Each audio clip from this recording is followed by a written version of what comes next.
Kapag yan naklik nyo na mga boss, pwede na po kayo mag airplane mode ng 5 to 10 seconds or depende po sa inyong trip. Okay? So, na airplane mode na natin, buksan na po natin yung data natin mga boss. Okay, ngayon, tetest natin siya sa speed test para malaman natin.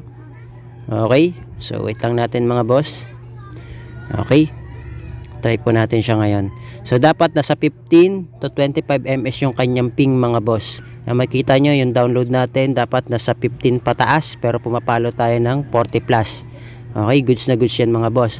Dapat yung inyong upload din mga boss ay papalo ng 10 pataas mga boss. Pero kung makikita nyo mga boss na pumapalo lang siya ng 7 o 10, tumataas pa, kayang-kaya na mag-play niya ng mga 12 hours video na naka 10 ATP. Okay, so tingnan natin mga boss. Yan, makikita nyo yung result nya. Download ko nasa 43, yung upload ko nasa 10 o 11. So pasok pa rin siya mga boss. A few moments later. Try natin siya sa YouTube. Ipa-play tayo. Okay, then try natin siya sa 12 hours video. Ito yung madalas kong i-play mga boss. Makikita nyo nagpe-play naman po kagad siya. So try natin siya sa 12 hours video na naka 10 ATP dapat. Skip lang natin. Kaya makikita nyo nagpe-play naman kaagad siya at yung quality niya naka 10 ATP. Okay? So kahit i-forward mo yan mga boss, yan, magpe-play pa rin kaagad siya. Ayun o, yun yung kinaganda sa kanya. So depende pa rin po sa mga location natin.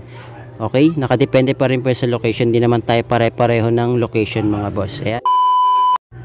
Hello mga boss, welcome back dito sa ating YouTube channel. Kumusta? Salamat nga pala sa walang sawa at patuloy na pagsuporta dito sa ating YouTube channel. Okay, so meron na naman tayong i-update sa inyo mga boss para po sa lahat ng mga gusto pong mapalakas yung kanilang mga internet signal, lalo na po dumaan yung bagyo.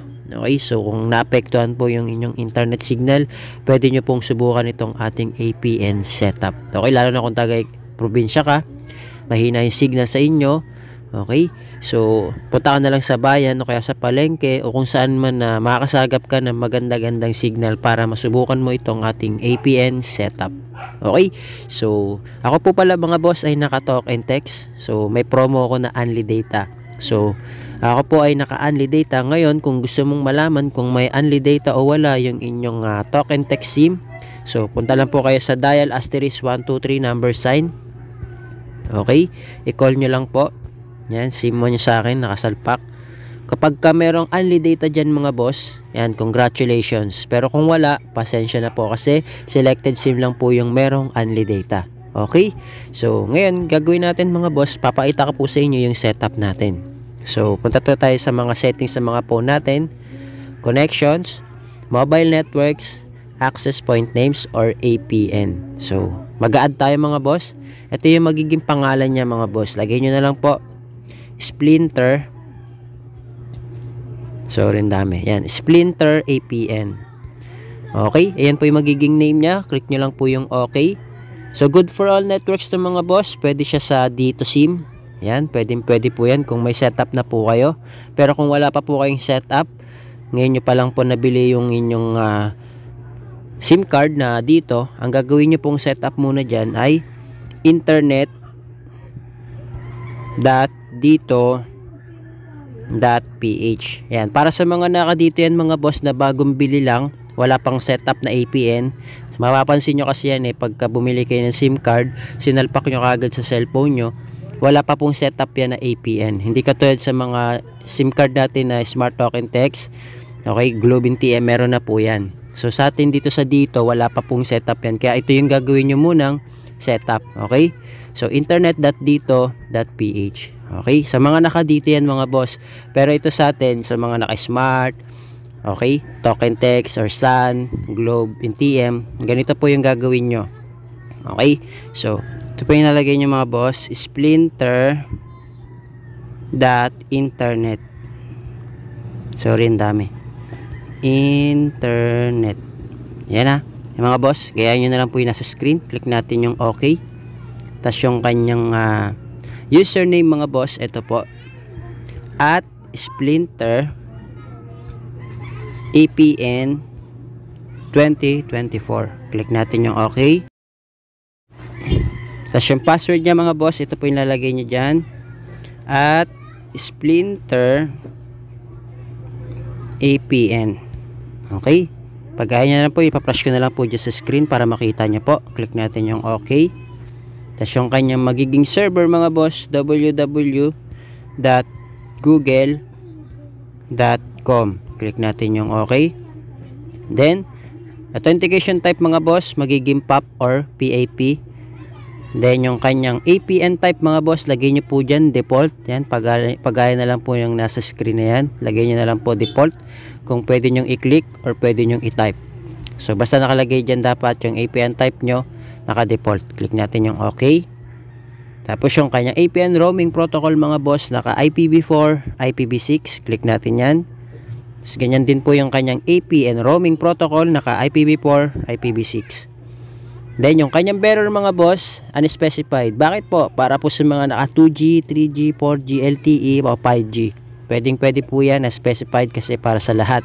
Pero kung ikaw ay unspecified, pero kung ikaw ay naka LTE, pwede mong i-click yung LTE lang. Okay? Kung naka LTE ka. Pero pwede rin naman naka-check yung unspecified at yung LTE. Okay? Pero sa atin kasi unspecified lang para sa lahat. So click natin yung okay. Then isa-save na po natin siya mga boss. Then i-click na po natin yung ginawa nating APN. So ito po, click natin to. Yung ginawa natin. Yan. Kapag yan na-click nyo na mga boss, pwede na po kayo mag-airplane mode ng 5 to 10 seconds or depende po sa inyong trip. Okay? So, na-airplane mode na natin. Buksan na po natin yung data natin mga boss. Okay, ngayon, tetest natin siya sa speed test para malaman natin. Okay? So, wait lang natin mga boss. Okay? Try po natin siya ngayon. So, dapat nasa 15 to 25 ms yung kanyang ping mga boss. Makita nyo yung download natin dapat nasa 15 pataas pero pumapalo tayo ng 40 plus. Okay, goods na goods yan mga boss. Dapat yung inyong upload din mga boss ay papalo ng 10 pataas mga boss. Pero kung makita nyo mga boss na pumapalo lang siya ng 7 o 10, tumataas pa, kayang-kaya na mag-play niya ng mga 12 hours video na naka 1080p. Okay, so tingnan natin mga boss. Yan, makita nyo yung result niya. Download ko nasa 43, yung upload ko nasa 10 o 11. So pasok pa rin siya mga boss. Try natin siya sa YouTube. Play tayo. Okay, then try natin siya sa 12 hours video. Ito yung madalas kong i-play mga boss. Makita nyo nagpe-play naman po kagad siya. So try natin siya sa 12 hours video na naka 1080p dapat. Skip lang natin. Kaya makita nyo nagpe-play naman kagad siya at yung quality niya naka 1080p. Okay? So kahit i-forward mo yan mga boss, yan, magpe-play pa rin kagad siya. Ayun o, yun yung kinaganda sa kanya. So depende pa rin po sa mga location natin. Okay? Nakadepende pa rin po sa location. Di naman tayo pare-pareho ng location mga boss. Ayan. Kita nyo kahit i-forward natin siya ay gumagana pa rin. Okay? So I hope na gumana po sa inyo tong video tutorial mga boss. So feedback na lang po kayo. Pwede sa Smart, Token Text and Sun, Globe and TM at pwede rin po yan sa mga nakadito. Okay? So kung wala pang setup yung dito mo, yun, panoorin nyo po yung ginawa ko. Ilagay nyo po internet.dito.ph. Pero kung meron na, pwede nyo na pong gayahin to. Okay? Para dalawa na yung APN mo. Okay? So yun lang mga boss. Maraming salamat. I hope na gumana po sa inyo tong video tutorial natin. Okay? So yun lang. Thank you, God bless. See you on my next video.